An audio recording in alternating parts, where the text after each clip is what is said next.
Gute Unterhaltung bei SRF bei den Leuten wünscht aus der Region für die Region.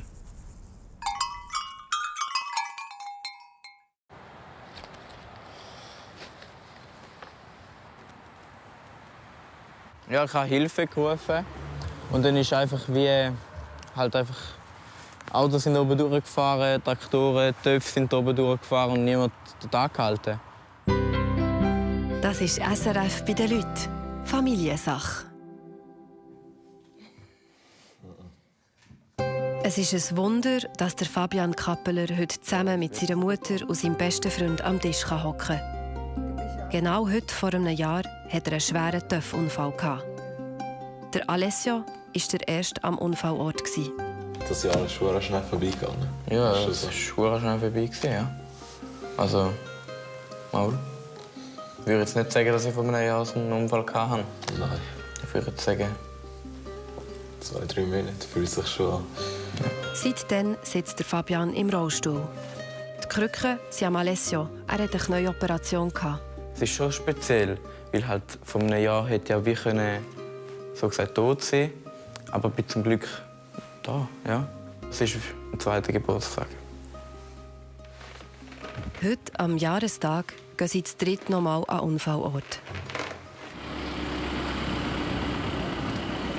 Der Fabian war in der Lehre zum Automobilfachmann. Am Unfalltag wollte er in die Berufsschule zusammen mit dem Alessio, der die gleiche Ausbildung macht. Es war einfach so ein normaler Tag, eigentlich bis der Unfall passiert ist. Die Claudia Kappeler ist Buschauffeuse. An diesem Morgen hatte sie Frühdienst. Wenn ich auf die Mami gehört hätte, hätte ich es definitiv verhindern können. Weil die Mami hat mir am Morgen noch telefoniert und hat dann so gesagt, ja, am besten gehst du in diesem Wetter mit dem Zug. Und er hat gesagt, ja, Mami. Für mich war es dann gut. Wie im Kopf war es schon, gang lieber mit dem Zug. Einfach, irgendwie ist der Fahrer halt schon gleich irgendwie so stärker gewesen, ja. Wann habt ihr abgemacht? Um 7 Uhr. Und um 10 vor 7 hat Fabian angerufen. Eben, die Zeit wäre ja genug gewesen. Eben. Also im Ich hatte keinen Druck bist du Zeitstress. nicht gewesen, ne? Nein, voll nicht. Wir haben uns nachher geeinigt, dass wir doch mit dem TÜV gehen. Wir haben nachher telefoniert, wo wir uns am besten treffen. Wir sind nachher uns einig geworden, dass er zu mir fährt und wir nachher von mir aus in die Berufsschule fahren. Ich bin unter der Autobahnbrücke durch. Dann hatte es eine leichte Rechtskurve. Dort bin ich normal mit 62 durch in den 80er. Und dann hat es mir wie den Lenker verschlagen und dann halt rechts nicht verwünscht. Dann bin ich geradeaus ins Gebüsch und dann ist dort ein bisschen durchab. Die Leute von der Feuerwehr kennt Fabian gut. Er war in der Jugendfeuerwehr. Hi Pascal. Hallo. Hallo. Heute schauen sie, dass nicht nochmal etwas passiert. Hey, ciao Markus. Man fühlt sich schon ein bisschen komisch an, jetzt wieder da oben sind. Vor einem Jahr auch mit der Feuerwehr da und der Polizei und allem. Also ist gut. Wir haben die Ohr gesichert. Wir können anschauen. Ist auf dieser Seite haben wir Verkehr. Einen könnt ihr frei die Straße brauchen. Danke. Etwa da hast du die Kontrolle über den TÜV verloren. Geflogen ist er ja eigentlich der Erste. Ja, Bremsspuren hatte ich mal. Ja. Hast du doch noch gebremst? Ja, in dem Fall. Das sind die 3 Ich glaube, Bäume. da bist du durch. Oder? Ja. Nein, aber an denen vorbei und er ist dort runtergeflogen. Nein, schon? Ja.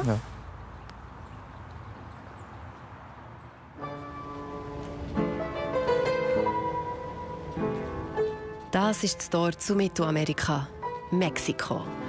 Da ist die Familie Losli-Sieber samt ihren 3 Kindern in einem Büsschen unterwegs. Auch mitgenommen aus der Schweiz haben sie das Klavier für den Djembe. Ihr mittlerer Sohn. Er spielt leidenschaftlich Piano.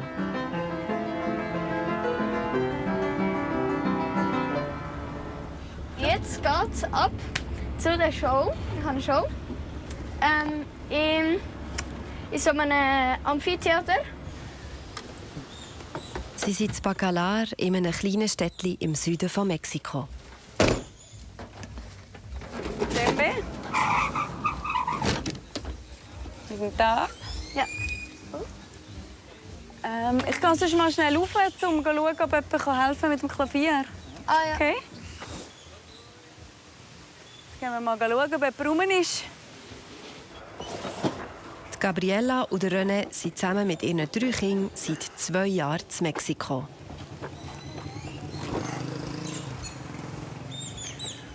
No, you might want to push in. Stoss es auf der anderen Seite. Sollte ich echt fest drücken? Es war ein Herzenswunsch von uns, um noch mal unterwegs zu sein, mit den Kindern mal so eine Reise machen in der Welt draussen. Der Wunsch hat schon lange gebrannt hier drin. Und dann haben wir aber plötzlich gemerkt, dass der Djembe überdimensional sein Talent entwickelt und durchs Dach geht mit dem Klavier und er plötzlich ohne sein Klavier nicht mehr kann. Und dann haben wir gemerkt, okay, wir haben das Familienmitglied mehr. Wir haben jetzt noch das Klavier, das dazugehört. Wir wollen gerne ein Konzert machen für die Leute hier in Bacalar zum 10-Jährigen vom Musikclub Galeon Pirata. Jetzt muss ich schnell konzentrieren. Achtung, das Verschieben. Das Ding weg, ne? Sí. Está perfecto. Y ahorita... Jetzt wieder drauf. Hä? Ja.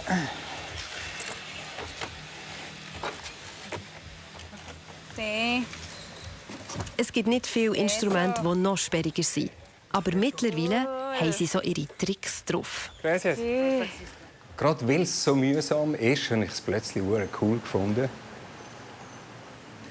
Ja, das ist dann das, was gewachsen ist. Jetzt eigentlich wie auch der Kern geworden. Wir sind jetzt unterwegs mit dem Piano und wir haben die Idee vom Piano mitschleppen plötzlich lässig gefunden. Weil die Überraschung für die Leute ist natürlich riesig, wenn du mit einem Piano auftauchst. Der Musikclub gehört einem mexikanischen Freund. Heute feiern sie Jubiläum und der Djembe wird mit seinem Piano auch auftreten. Und umkehren, oder? So.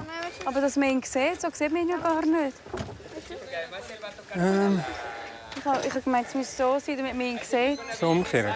Yeah, maybe first like this, and then we turn it for the... For the show video? Yeah. Okay. Wir gehen mal von hier oben schauen.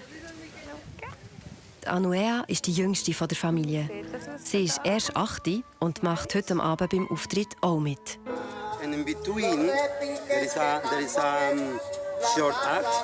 Das ist ein kurzer Auftritt mit 2 Leuten, die sagen etwas und in dem Moment muss er Kleider wechseln.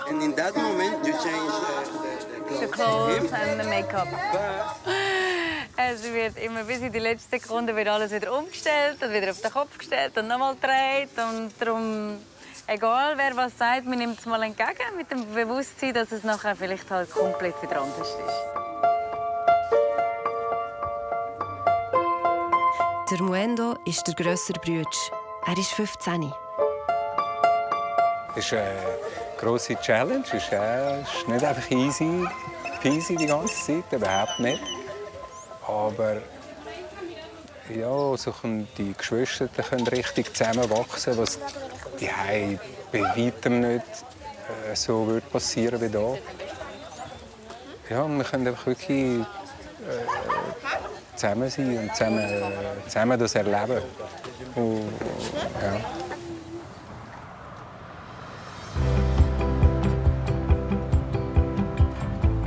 Im Industriequartier von Biel entsteht der grosse Traum der Familie Oberbach. Ein kleines Haus, ein sogenanntes Tiny House. Super.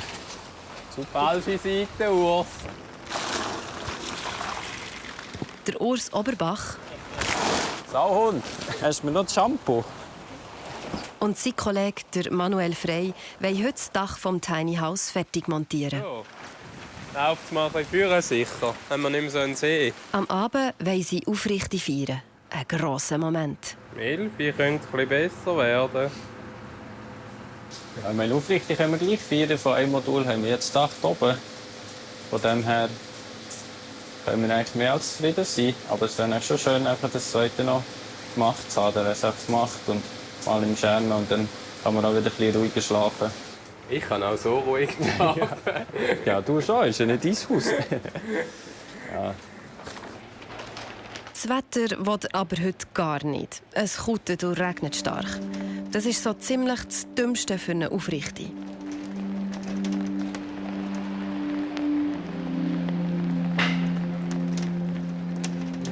Nicht weit vor der Baustelle wohnen Oberbachs in einer Mietwohnung.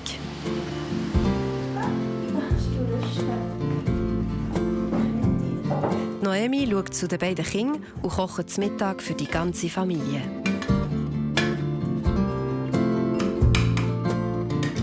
Ich tue jetzt das, was ich gekocht habe, übernehmen im Velokörbchen. Und dann bin ich aber recht viel hin und her mit dem Velo für Essen bringen und dass ich dann auch noch etwas helfen kann. Und jetzt habe ich langsam ein bisschen genug gerade und bin froh, wenn das Haus mal zu ist, dass es nicht reinschifft, so wie heute. Jetzt kannst du es in Gang tun. Genau, dann können wir uns anlegen, dass wir näher gehen können. Hm? Unser Alltag ist schon eine Extremsituation. Dadurch, dass wir eigentlich alle Zeit, die auch noch übrig bleibt, neben Familie und Arbeiten, investieren in das Haus. Das Tiny House ist ihr Herzensprojekt. Sie bauen es von Grund auf selber. Bei uns eigentlich so der Knackpunkt, wie wahrscheinlich bei jedem Bauprojekt, ist die Finanzen. Und weil eine Kleinwohnform nicht eine Immobilie ist, bekommt man von keiner Bank einen Kredit.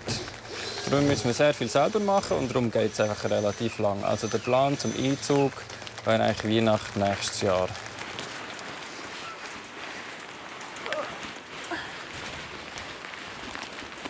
Die Sache ist nicht.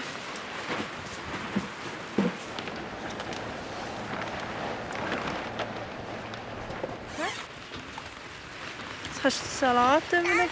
Dann noch Kapuzen rauf. Der Vanya ist 2 und sein kleiner Bruder, der Finjan, ist erst gerade ein paar Monate alt.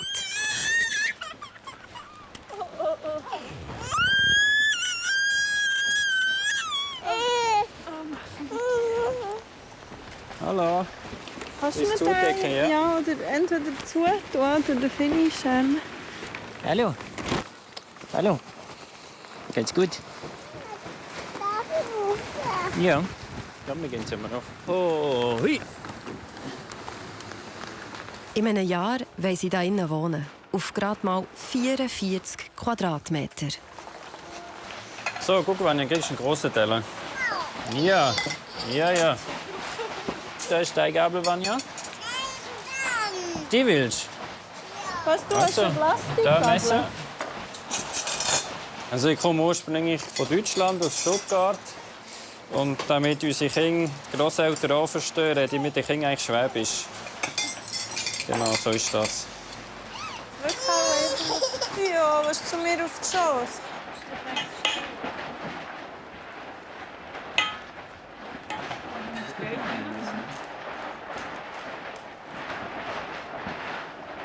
So vermuten, dass es halt aufhört mit Regnen. Weil ja, Wind ist auch nicht ideal, aber Wind machst du wenigstens nicht nass. Weil was mich einfach so ein bisschen stresst, ist, dass halt die Bodenplatte ist auch, oder das sind Occasion-Platten.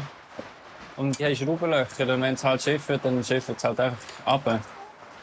Wenn ich ein bisschen mehr Zeit hatte, hätte ich die im Voraus noch flicken können. Das wäre sicher gut gewesen, aber es hat halt einfach nicht für alles gelangt.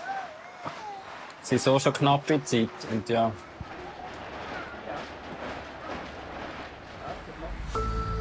Auf der Fahrt nach Gachnang im Kanton Thurgau hat der Fabian Kappeler genau vor einem Jahr den Unfall gehabt. Sein Töff ist in die Schleudern gekommen. Einfach nicht runter. Aber bremsen. weit runter.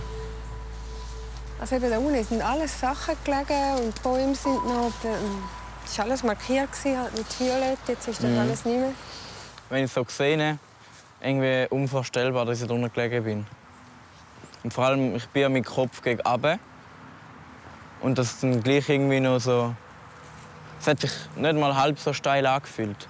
Es hat sich irgendwie wie so... wie die Straße da irgendwie angefühlt. Nicht so steil wäre. Ja, ich habe Hilfe gerufen. Und dann ist einfach wie Autos sind oben durchgefahren, Traktoren, Töpfe sind oben durchgefahren und niemand hat angehalten. Also es war schon nicht so ein geiles Gefühl. Und es waren irgendwie nur 2 Minuten, wo ich selber zuerst Hilfe gerufen habe und dann Alessio angerufen habe.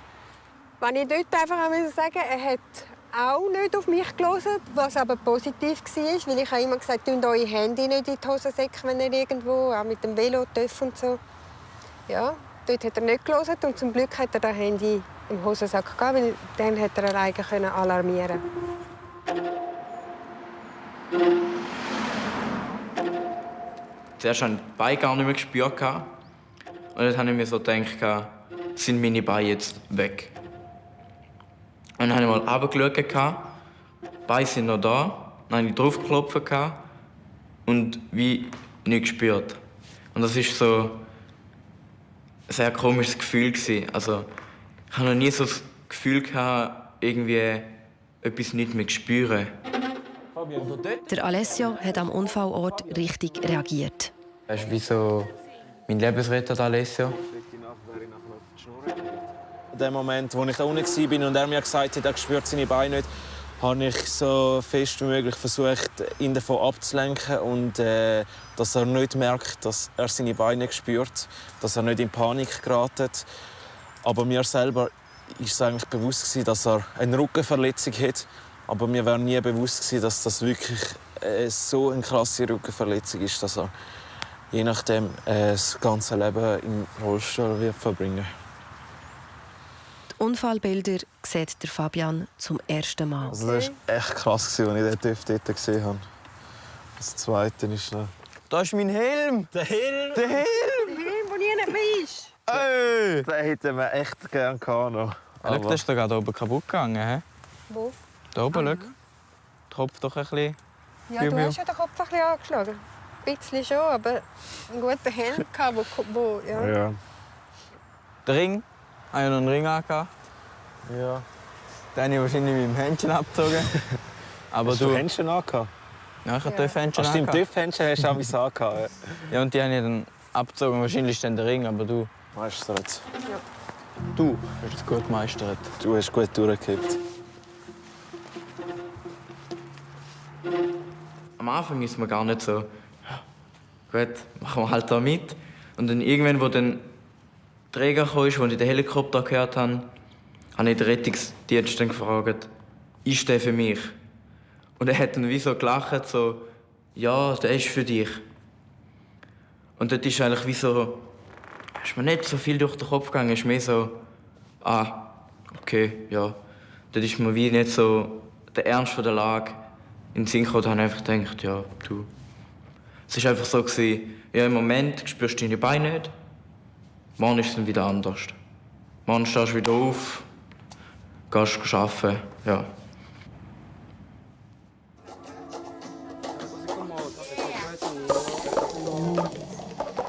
In Mexiko ist Showtime.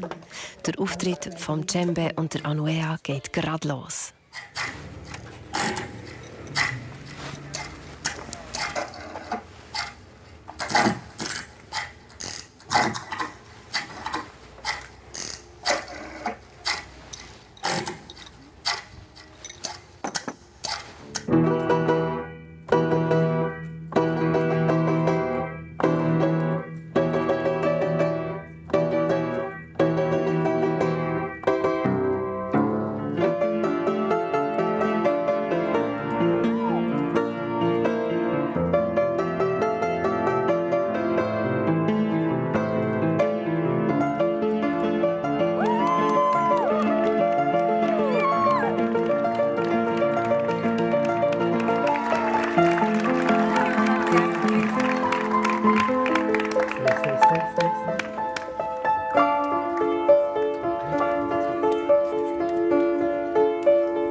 Thank you very much. Gracias.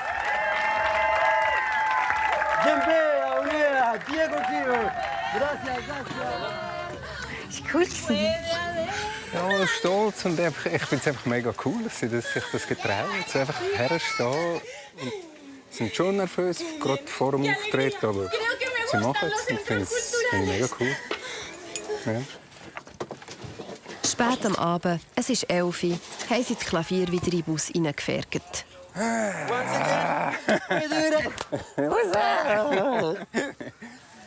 cooles Publikum. Sie sind alle so ein bisschen, haben Stimmung gemacht und gefeiert. Das war echt cool. Aber ich glaube, wir sind alle müde jetzt.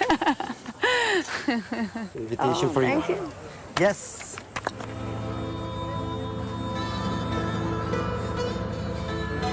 Endlich regnet es nicht mehr auf der Tiny House Baustelle der Familie Oberbach zu Biel.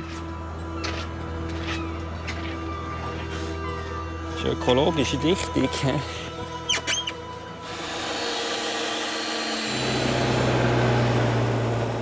Ja, noch ein bisschen hindern.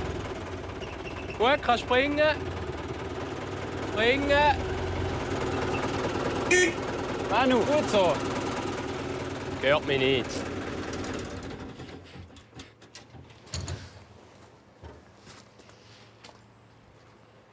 Also ein bisschen näher. Ja. Nein, super. Das ist besser. Ein bisschen zu dir. Ja. Ohne Dach gibt es keine Aufrichtung. Und gleich wird es dunkel. Wie müssten wir? 3 mm mehr so. Der Urs ist Holzbauingenieur und ein Tiny House bauen hat er schon gerne wollen. Ja, eigentlich brauchen wir gar nicht mehr zum Leben. Das wäre uns... So, und dann mit der Ausbildung, die ich habe, ist der gleiche Wunsch aufgekommen, irgendwie sich mal ein Eigenheim zu bauen. Aber vom Finanziellen her ist das eigentlich unmöglich gewesen, wenn man im Aufbau von einer Selbstständigkeit ist, dann irgendwo für einen Kredit zu fragen, das kannst du gerade vergessen. Und darum ist eigentlich, wenn man das Eigenheim will, ist eigentlich dann gar nicht übrig geblieben, als einfach ein kleines Haus zu bauen. Und so ist das eigentlich entstanden. Aber ich glaube, letzten Endes passt das sehr gut zu uns und zu unserem Lebensstil.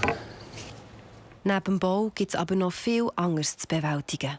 Ich glaube, wenn man Leute fragt, die ein Haus bauen, die sagen, ja, das ist eine sehr intensive Zeit. Leute, die Kinder haben im Kleinkinderalter, die sagen auch, das ist eine intensive Zeit. Und Leute, die sagen, sie machen sich selbstständig, das ist auch nicht gerade, denke ich, alles ganz einfach am Anfang. Und wir machen irgendwie alles 3 zusammen und darum haben wir da einfach, ja. Umso schöner ist jeder Fortschritt auf dem Bau. Mega eindrücklich. Jetzt sieht man endlich etwas. Alles, was wir jetzt da immer in Einzelteilen hatten und wo die ganze Zeit, wo wir daran geschafft haben, jetzt ist es endlich sichtbar. Hallo. Hi. Geht's gut? Ja. Die ersten Gäste für die Aufrichtung sind schon da. Beim Endspurt helfen Familie und Freunde noch schnell mit. Löst die noch mal schnell ein bisschen? Gute Sache.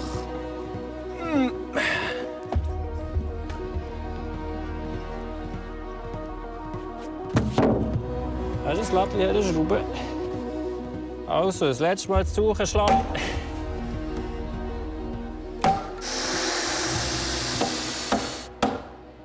Ja, jetzt ist etwa fertig für heute. Yeah! Merci vielmals. Ich brauche auch ein Zeit, um zu realisieren, was wir da geschaffen haben jetzt diese Woche. Der Weg ist noch weit, aber jetzt sind wir ein grosses Stück näher gekommen. Zumindest ist das Dach endlich drauf. Gerade rechtzeitig für eine richtige Aufrichtung.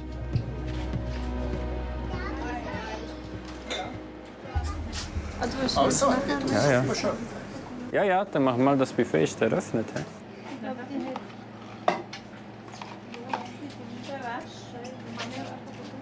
Noemi und der Urs haben bis jetzt sehr viel Zeit und Geld in ihren Traum investiert. So. Ich will geschwind etwas sagen. Ja, schön seid ihr alle da. Wir freuen uns, stehen wir das erste Mal in unseren 2 Modulen. Und die sind heute da, weil ihr habt mega viel mitgeholfen, dass es heute so aussieht, wie es aussieht. Ich bin mega froh. Ja, merci dir, Noemi. Raus. Merci dir auch.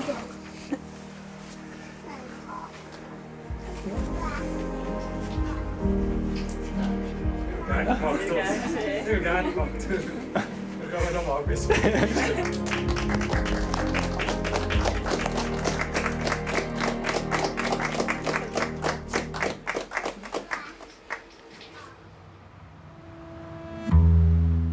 Das Schweizer Paraplegikerzentrum Nottwil. Es ist fast ein halbes Jahr nach einem schlimmen Unfall. Hier in der Reha muss der Fabian Kappeler lernen, wie es weitergeht, wenn man nicht mehr laufen kann. Gerade nach dem Unfall ist er über eine Woche im Notfall gelegen. Das Leben ist auf der Kippe gestanden. Ja, der Fabian war immer so ein lebendiger, ein fröhlicher.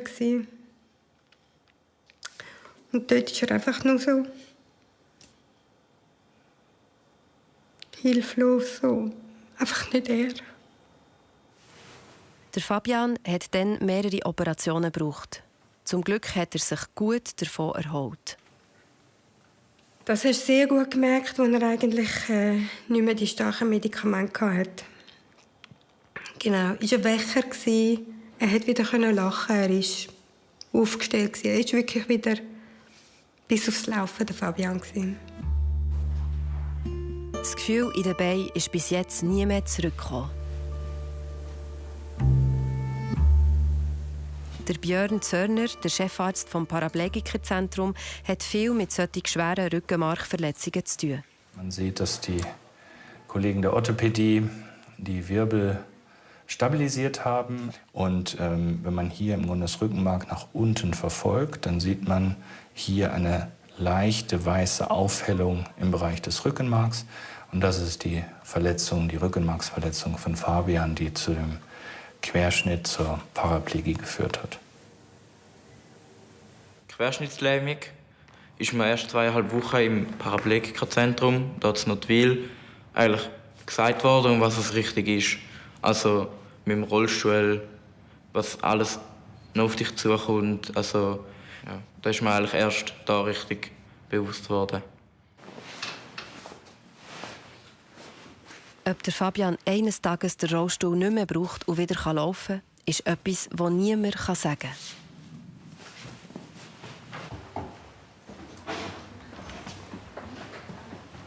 Bei Patientinnen und Patienten mit einer kompletten Verletzung sind die Wahrscheinlichkeiten relativ gering, aber auch da gibt es immer Ausnahmen. Also die Hoffnung ist da durchaus berechtigt, aber man muss natürlich auch als behandelnder Arzt mit dem schlechtesten Szenario sozusagen planen und auf das Beste hoffen.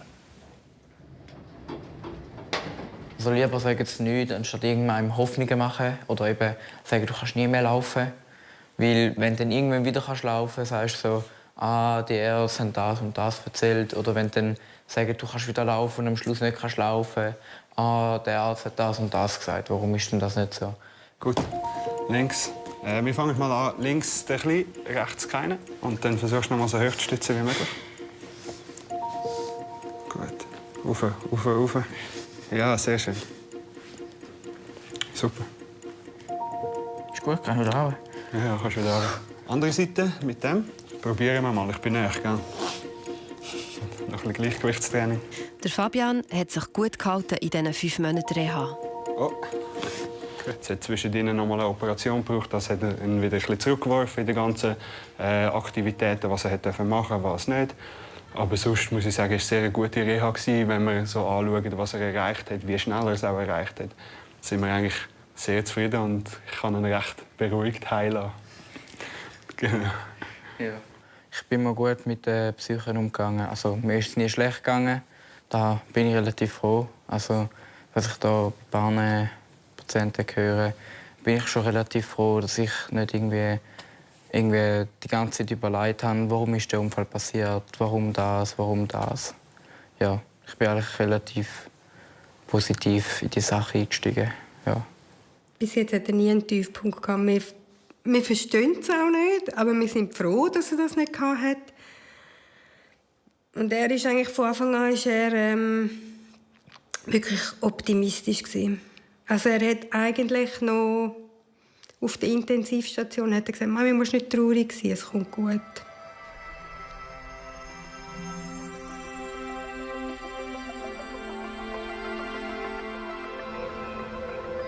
Bacalar, Mexiko, bei der Familie Losli-Sieber. Es ist 5:30 am Morgen.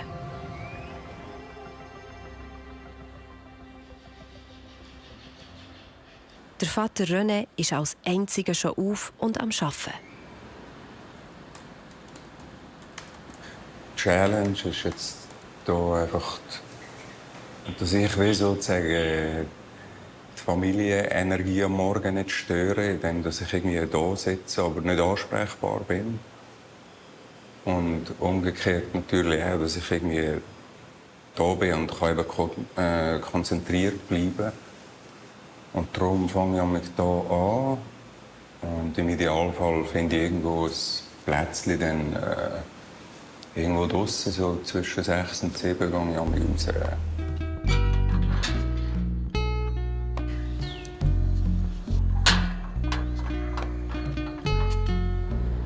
Der René arbeitet als Softwareentwickler. Zum Arbeiten braucht er nur einen Internetzugang und kann irgendwo auf der Welt sein. Dem sagt man digitaler Nomad. Ihre 3 Kinder haben sie aus der Schule rausgenommen. Also, unsere Kids die sprudeln nur vor Ideen. Und dann wollen sie richtig eintauchen. Also, sie haben viel mehr Ideen, als dass sie in den Tag hineinpacken können. Und ich einfach finde, ja, es ist mega cool. Es ist halt ganz etwas anderes, wenn du auch jetzt hast eine Zeitstunde zum Mathe machen und dann 1 Stunde Zeit zum Deutsch machen. Und dann das nächste Fach. Das ist mega ein anderer Ansatz, den sie selber für sich auswählen. Zur gleichen Zeit daheim. Ich weiss nicht, wie man dem noch ein bisschen Farbe einflößen kann. Oder ob man ein Müsterchen ins Gesicht machen würde. Oder ob du noch mal ein paar Sterne. Was meinst du noch ein paar Sterne? Noch ein paar Sterne. Die Kinder von der Gabriella und dem René lernen von sich aus, ohne Lehrpersonen und Stundenplan. Du mal nur einen Teil damit zusammenmischen. Und sie sind ganz eng beieinander. Dann hat halt ein das Blatt hinter dem anderen. Wenn wir losziehen, dann wollen wir wie mit der Intuition reisen, mit dem Flow vom Leben und schauen, was es mit uns macht. Weil wenn man in ein anderes Land reist, dann wächst man auch in eine neue Version von sich selber drin. Und die Kinder wachsen auch in eine neue Version von sich selber drin. Und dann mal schauen, was das für eine Version ist und was die Version von einem selber für neue Bedürfnisse und für neue Visionen und für neue Ziele hat. Und bis jetzt stimmt die in unserer Familie miteinander noch überein, so weit. Und, ja. Und dann nimmt es als Ganzes so. Am Anfang sind Anuea und die beiden Brüder noch zu Mexiko in die Schule gegangen. Später haben sich Gabriella und René entschieden, die Kinder ganz aus dem Unterricht zu nehmen. Sie sollen selber frei bestimmen, was sie lernen. Ja, die Frage ist immer, was man unter das Leben vorbereitet versteht. Das ist eine grosse Frage. Was heisst aufs Leben vorbereitet sein? Es kommt immer darauf ab, aus welchem Blickwinkel dass man das anschaut, aufs Leben vorbereitet. Und wir haben ja eigentlich das Leben dauernd an unserer Seite als Lehrmeister. Ja. Und ja, was das Schulische angeht, ich meine, da haben wir halt auch die Möglichkeit, immer mit der Online-Plattform da dran zu bleiben. Zeit, wo irgendjemand findet, irgendwie, ich will das und den am Abschluss mir holen oder das machen, dann haben sie unsere volle Unterstützung, was immer es dann braucht. Und ich denke mir, wenn dann so voll die Motivation und das Feuer für etwas da ist, dann kann man alles erreichen.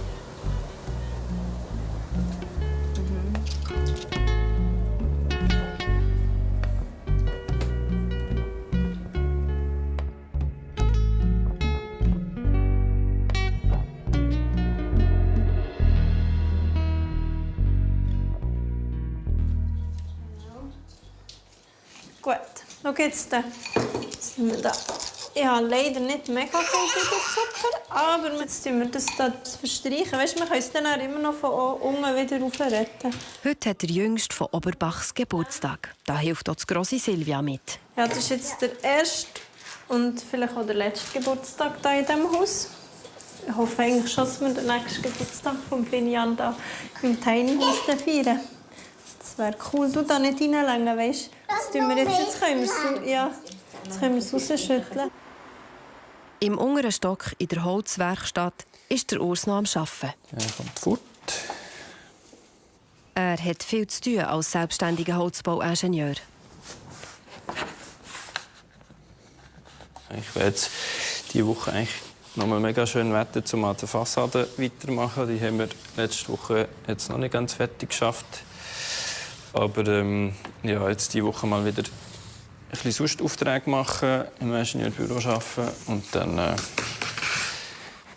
können wir dann wieder am Haus weiterbauen. Ihm ist klar, es ist ein ehrgeiziges Projekt. Vor allem unter Zeitnot. Wir wollen einfach jetzt ein energetisch autarkes Häuschen haben. Einfach auch zum anderen Leuten zeigen, dass es möglich ist. Weil wenn man auf den richtigen Moment wartet, um das anzufangen, dann wird, glaube ich, nie kommen. Oder respektive, man weiß es einfach nicht, was der richtige Moment ist, um so ein Projekt anzugehen. Das kommt fort. Jetzt gehe ich da rauf. Mir haben gesagt, um 5 Uhr soll ich da oben sein. Normalerweise arbeite ich etwas länger, aber heute haben wir gesagt, wenn wir das länger, aber das wollte ich jetzt noch machen. Dann gehe ich jetzt rauf. Fertig für heute. Hallo. Auch der Grossvater Peter kommt zum Geburtstagsfestli für einen Finian. Ja, klar. Hallo. Hi da. Ich gratuliere dir zu deinem ersten Geburtstag.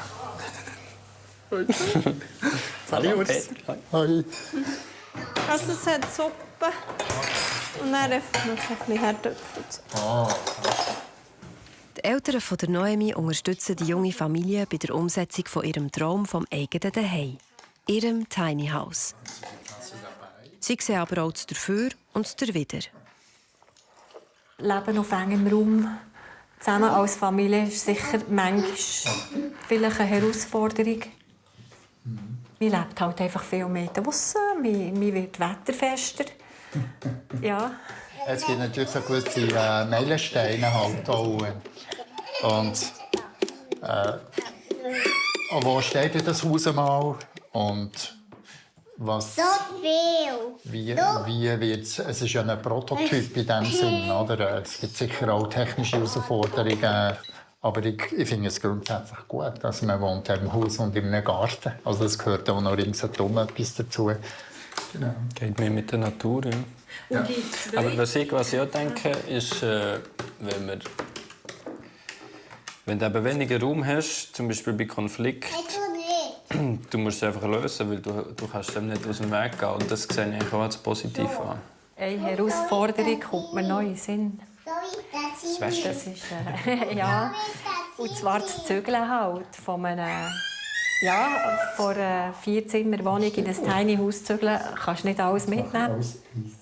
Und das heisst, ich sage dem gesund schrumpfen. Das ist nicht so einfach, finde ich. Nein, das ist gross. Aber das ist ein grosser Teil des Prozesses im Prinzip. Ja. Also, was ja Das braucht viel Zeit.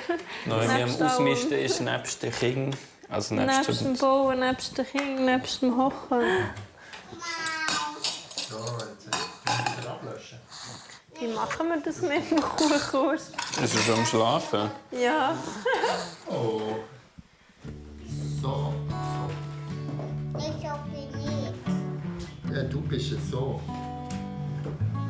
Und das Nani ist. Ja, genau. Schlafend abwesend ist er. 1, 2, 3. Für den Finian. Schön. Für den Fini? Ja, für den Fini ist jetzt ausgeplant.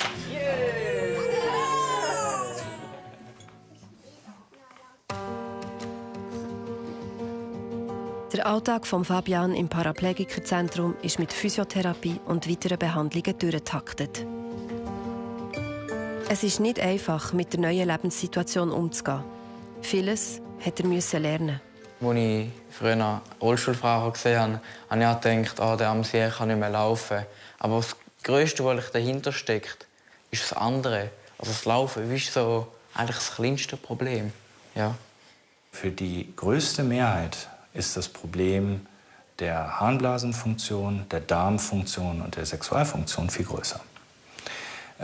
Durch die Schädigung im Rückenmark werden eben auch Blase, Darm und Sexualfunktion gesteuert.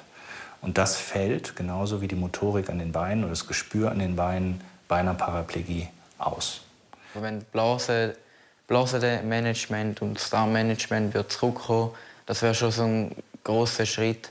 Weil ich muss es halt selber ausräumen, muss halt selber katheterisieren. Das ist halt schon nicht für jedermann Sache. Also ich konnte es gut machen. Aber es gibt auch Leute, die sagen, ja, nein, ich will nicht unbedingt das machen. Der Fabian will so selbstständig leben wie möglich. Dazu gehört auch das Autofahren. Also Fabian, ja genau. Sind wir wieder da, oder? Sind wir wieder da, ja. Wieder da für diese Transferübung, also nach dem Schema, nach der Operation. Erste Lektion: ohne Hilfe aus dem Rollstuhl ins Auto einsteigen. Hoch mit Gesäß, ja. Wieder Beine. Ja. Ja, hä? Bist du gegangen, Fabian? Ist gut gegangen. Super. Ja. Also jetzt Rollstuhl inladen. Dürfen wir das schon? Ja, wir dürfen. Ah, ja. Logisch.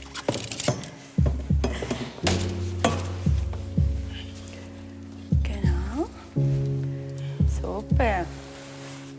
Geht's, Fabian? Ja. Okay. Vor dem Unfall wollte Fabian Automech werden. 5 Monate später hat Autofahren ganz eine neue Bedeutung für ihn.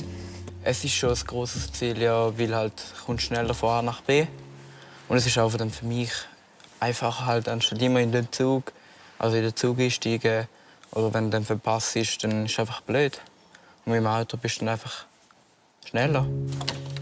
Wenn es so weitergeht, kann er gleich Fahrstunden nehmen. Sag mir, wenn du brauchst ein bisschen Stütze. Super, Fabian. Ja. Heute ist der grosse Tag.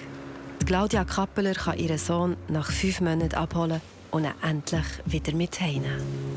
Emotional, aufgeregt und mega freudig.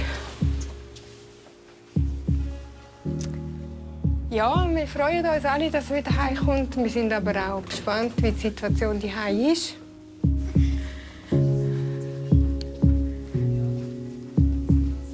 Ich bin aufgeregt.